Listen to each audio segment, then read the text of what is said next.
السلام عليكم، ازيكم يا حبايبي؟ عاملين ايه؟ يا رب دايما تكونوا في احسن حال ان شاء الله. النهارده بقى هنعمل وجبة اقتصادية تحفة، شكل وطعم وتوفير في الوقت وتوفير في المادة، حاجة اقتصادية ما بتاخدش وقت معانا خالص، والشياكة في التقديم طبعا شكلها تحفة. معانا ايه للوجبة بتاعتنا النهاردة؟ انا معايا صدر فرخة. صدر فرخة جايباه كده مقطعاه شرايح كده زي ما انتم شايفين، متوسطة ولا رقيقة ولا تخينة. وهو ده بسم الله ما شاء الله هيعمل لنا الوجبة بتاعتنا، وهتبقى مبروكة جدا وكتيرة جدا تكفي اسرتك، وزيادة كمان يفيض منهم ان شاء الله بإذن الله. معنا ايه كمان؟ معانا فلفل الوان كده، ومعانا بصلتين. نشوف هنعمل ايه. هنقطع الفلفل ده مكعبات كده صغيرة، عشان يبقى ايه يناسب الوجبة بتاعتنا يعني. معايا بقى فلفل اصفر، فلفل اخضر، معاكي عندك انت فلفل حامي، ايه الموجود عندك اعملي بيه، ما تقفيش على حاجة ولا توقفي نفسك على حاجة، يعني مش عشان ما عندكيش فلفل الوان لا ما تعمليش، ايه الموجود عندك اعملي بيه، هتبقى ان شاء الله تحفة برضو، وهترمي معاكي بقى، هتبقى مبروكة برضو ان شاء الله. قطعت الفلفل كله مكعبات صغيرة كده، ومعايا هاخد بصلاية من البصلتين الاتنين دول، هقطع واحدة مكعبات واسيب التانية نشوف هنعمل فيها ايه تاني مع بعض. يعني وجبتنا النهاردة ان شاء الله نص ساعة في المطبخ واقل كمان، وهتخلصيها يعني منتهى السرعة، جميلة جدا معانا، وهتشوفي معانا النتيجة في الاخر عاملة ازاي. قطعت البصلة بتاعتي مكعبات صغيرة كده زي الفلفل، وهنقطع برضو الصدور بنفس الطريقة دي كده، صدر الفرخة بنفس الطريقة دي كده. هلم بس الخضار بتاعي في طبق كده، وابتدي ايه اقطع الصدر بتاعي. الخضار طبعا شايفين الالوان عامله ازاي، يعني انا اخترت فلفل الوان عشان الحاجه تبقى شكلها حلو كده في التقديم معايا، حتى لو قدمتيها او حاجه قدام حد او في عزومه او حاجه، فعلا حاجه هتشرفك، وفعلا حاجه مبروكه جدا، وحاجه تحفه، طعم وريحه مش قادره اقولك يعني. البصلة التانية دي كده هنمسكها نبشرها ناعم كده عشان عايزاها ناعمة كده. جبت المبشرة، عندي الكبة ممكن تعمليها في الكبة، انا سريعا سريعا كده من المبشرة بدل ما انزل الكبة، رحت بشرتها من المبشرة على طول على طول كده. هشيلها بقى احطها برضه في طبق الخضار كده، وهستخدمها برضه هي لوحدها برضه، يعني كل حاجة هستخدمها لوحدها ان شاء الله. ده طبق الخضار بتاعي، هغسل بس البلانشة بتاعتي، وابتدي اقطع الصدور بتاعتي. هقطعها ازاي؟ هقطعها برضو مكعبات صغيرة كده زي ما قطعت الفلفل وزي ما قطعت البصل، عشان تبقى الحاجة متناسقة كده. شايفين المكعبات عاملة ازاي صغيرة ازاي؟ هشيلها برضو في طبق كده، ونشوف نكمل وصفتنا ازاي مع بعض. كده انا جهزت الفراخ بتاعتي وجهزت الخضار بتاعي. نروح بقى على البوتاجاز سريع سريع كده، كل حاجة جاهزة عشان ما تاخدش وقت معايا، واروح على البوتاجاز كده نشوف هنعمل ايه. حطيت الطاسه بتاعتي كده فيها الماده الدهنيه بتاعتي، وحطيت الصدور بتاعتي، صدور الفراخ، هخليها يدوب تبيض كده، هشوحها وتاخد ايه تغير لونها بس كده، طبعا مش هتحمر ولا حاجه، هي تبقى باللون الابيض اللي انتوا شايفينه الجميل من ده معايا ده. انا كان معايا بصلتين، البصل المقطعه هبتدي احطها على صدور الفراخ زي ما انتوا شايفين معايا كده، هشوحها بس اشم الريحه بتاعتها، وبعد كده احط الفلفل عليها على طول، ما خليهاش تاخد لون معايا ولا حاجة، انا بس هشم الريحة بتاعتها وتدبل معايا. النار عالية طبعا معايا عشان الصدور ما تنزلش المية بتاعتها. هاخد بس كمية من الفلفل واسيب كمية عشان نشوف هنعمل فيها ايه بيها ايه في الاخر. وهقلب الكلام ده كله مع بعضه كده على نار عالية، ما وطيش النار ولا حاجة. وهبتدي احط لها التوابل بتاعتها. هحط ايه معالق صغيرة كده، معلقة ملح، شوية كمون، شوية فلفل اسود، بس مش اكتر ولا اقل. وبقى انا بعمل الكمون بتاعي، بحط حبهان على كمون على كزبرة على فلفل اسود كده، خلطة كده بعملها، بحط منها ايه معلقة كده صغيرة او معلقة الا ربع. هقلب الكلام ده كله مع بعضه بقى، هي هتستوي على طول، مش هخلي الفلفل يدبل ولا يستوي ولا حاجة، انا هخلي فيه قرشة كده خفيفة عشان احس بيها وانا باكلها.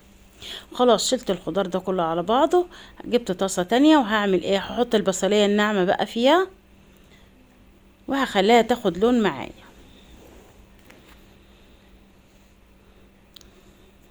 حطيت المادة الدهنية كده وحطيت فيها البصلاية، وبعدين خدت لون، حطيت بس فص توم كده يعني متوسط كده عشان يديلي ريحة حلوة.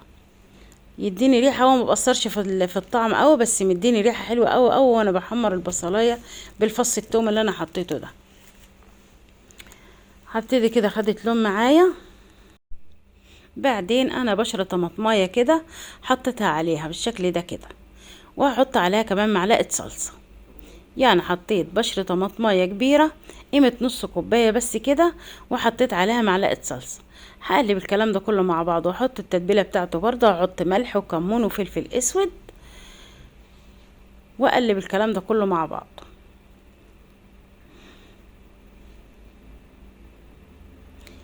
يدوب بس كده هسيبها تغلي غلوتين كده، وبعدين كوبايه مج ميه كبير كده واحطه عليها، واسيبها تغلي بقى. اركنها واسيبها تغلي، وبعد كده بعد ما تغلي هطفي عليها. اكون جهزت الوصفه بتاعتي الاساسيه اللي انا هعملها. وصفتي ايه النهارده؟ انا جايب البطاطس بقى، البطاطس البيبي الصغيره ديت. قورتها خليتها متوسطه كده، ولا تخينه ولا رفيعه. قورتها بالمقور عادي خالص، بتتقور بمنتهى السهوله. انا بس قورتها بعيد عن الكاميرا عشان ايه ما اخدش منكم وقت كبير. وقورتها وخلصتها بالشكل ده كده. طبعا عدد كميه الاسره اللي انت عايزاه، يعني على حسب كميه اسرتك هتعملي فيها. حطيت بعد ما خلصتها بقى، قورتها حطيتها في ميه ملح وسبتها حوالي ساعه كده. لو عندك وقت، ما عندكيش خلاص. بس هي لما بتبقى مملحه كده بتبقى طعمها احلى بكتير جدا جدا. حطيت الطاسه على النار برضو كده، وحطيت فيها ماده دهنيه، وهبتدي ادي للبطاطس بتاعتي لون. طيب اديها لون ليه؟ انا ممكن اشوحها كده عشان لما تديها لون تبقى في التقديم شكلها حلو كده، حمرة كده وجميله. هتشوفوا معايا في اخر الفيديو واحنا بنقدمها شكلها تحفه. احسن ما تبقى بيضة كده وطعمها يبقى يبقى طعم البطاطس بيبقى غالب فيها كده، لكن لما بتبقى متحمرة كده بتدي طعم حلو كده زي البطاطس المحمرة كده. ابتدت خدت اللون بتاعي اللي انا عايزاه بقى، وصلت لدرجة اللون اللي انا عايزاه، وبعد كده طلعتها في الطبق بتاعي، ونشوف هنعمل ايه تاني مع بعض. اهي كمية البطاطس بتاعتي اهي. بعد كده هعمل جنبها ايه؟ جنب الوصفة بتاعتي دي ايه؟ شوية رز ابيض كده جمال كده. الرز الابيض مستحب في الوصفة دي، بتبقى جميلة جدا معايا.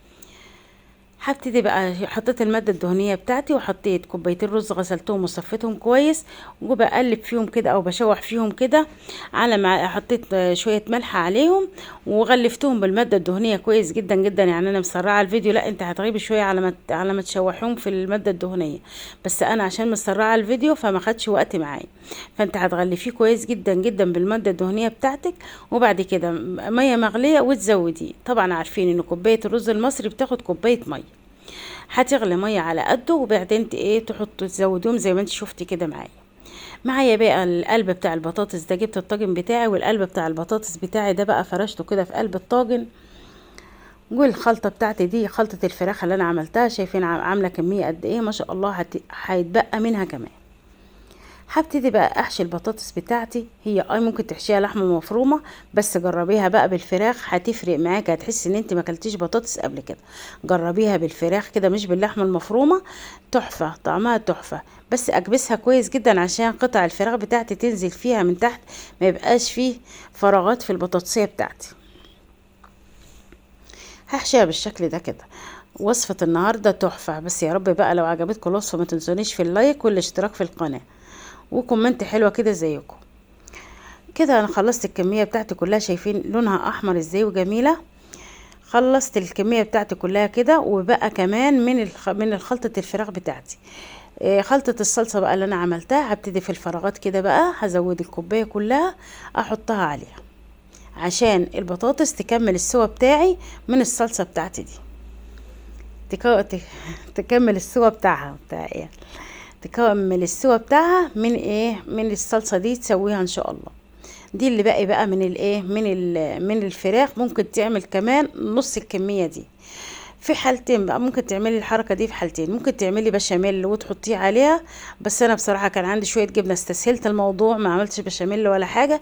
بس انت لو ما عندكيش جبنه ومش متاح، ممكن تعملي شويه بشاميل خفاف كده وتحطهم عليها. بس انا عشان عندي الجبنه موجوده، فرحت حطيت على الوش كده جبنه. جبنه موتزاريلا عاديه خالص. انا عندنا في التلاجة ان شاء الله عندكم على طول الخير كله. تحطي الايه، تحطي شويه جبنه كده على الوش. شايفين بقى بعد ما طلعت بسم الله ما شاء الله، انا حطيتها في فرن درجه حراره 200. ولعت من تحت بس ما ولعتش من فوق. هي خدت اللون ده بسم الله ما شاء الله، وهي مولعه من تحت كده بالشكل ده كده. ورشيت على الوش بقى زي بعد ما طلع كده شويه فلفل كده وشويه خضره، وطلعت معايا بالشكل التحفه ده. هنبتدي نقدمها بقى زي ما انت عايزه تقدمي قدمي. هي عملت معايا طبقين بسم الله الله اكبر، تحفه. هنبتدي بقى هنشوف برضو شويه الفراخ اللي باقيين دول هنعمل بهم ايه خساره عشان ما يترموش ولا يتنسوا في التلاجة ولا حاجه. هنشوف هنعمل فيهم ايه دلوقتي. شويه الصوص بقى اللي تحت دول بقى هم العشق والله، اطعم من البطاطسيه نفسها. هنبتدي نقدمهم كده. رصينا البطاطس بتاعتنا كده وحطينا شويه الصوص كده، البطاطس والصوص اللي باقي في قلب الطبق معانا كده مع البطاطس برضو. وحطيت البطاطس حواليه كده بالشكل ده كده، وحطيت عود خضره زي انتوا بيه. ده الرز بتاعي بسم الله ما شاء الله مفرفر بقى وتحفه، لونه ابيض ومفرفر خالص وجميل. هنبتدي بقى نقدم الرز ونقدم البطاطس بتاعتنا. انا عندي البوله دي بقى صاحبتي بعمل بها كل حاجه.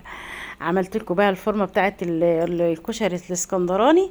هغرف بقى برضو الرز هنا، بتبقى شكلها في الغرف حلوه جدا بدل ما لو ما عندكيش فورمه يعني. فهبتدي بقى اكبسها كده، وحطيت شويه فلفل الوان وشويه خضره كده في القعر بتاعها من تحت. وكبست الرز فيها كده وابتدي اقلبها بالشكل ده كده. شايفين طلع شكله عامل ازاي؟ تحفه. هاخد بقى من قعر الطاجن بتاعي، حطيت على الوش كده معلقه، واحط حواليه كده زي ما انتم شايفين معايا كده. البطاطس بالصوص ده بيتاكل مع الرز تحفه. هخلص الكميه بتاعتي كلها طبعا عشان خساره، وهحطها حوالين الطبق زي ما شايفين معايا كده. شايفين الشكل عامل ازاي؟ لو عندك عزومه ولا حاجه تحفه. شويه الفراخ دول بقى هحطهم على الصلصه كده زي ما انتم شايفين. والله دي وجبه لوحدها من غير بطاطس ومن غير حاجه، تحفه. دي كانت الوجبه بتاعت النهارده بقى. يا ريت ما تنسونيش في اللايك والاشتراك في القناه وتفعيل زر الجرس عشان يوصلكوا كل جديد وحصري. عملت ايه بقى مع الوصفه بتاعتي دي؟ يعني عملت شوية سلطة، معايا شوية ليمون، كان باقي عندي طبق كوسة من امبارح، وعملت غدوة بسم الله ما شاء الله. السفرة كانت مليانة. ده المخلل بتاع الليمون الترشي، ودول حبة سلطة، ودول طبقين البطاطس بقى زي ما انتم شايفين معايا كده. شايفين الشكل عامل ازاي؟ تحفة. وطبق كوسة. وبألف هنا وشفا يا رب للي أكل، وألف هنا وشفا للي هيجربها.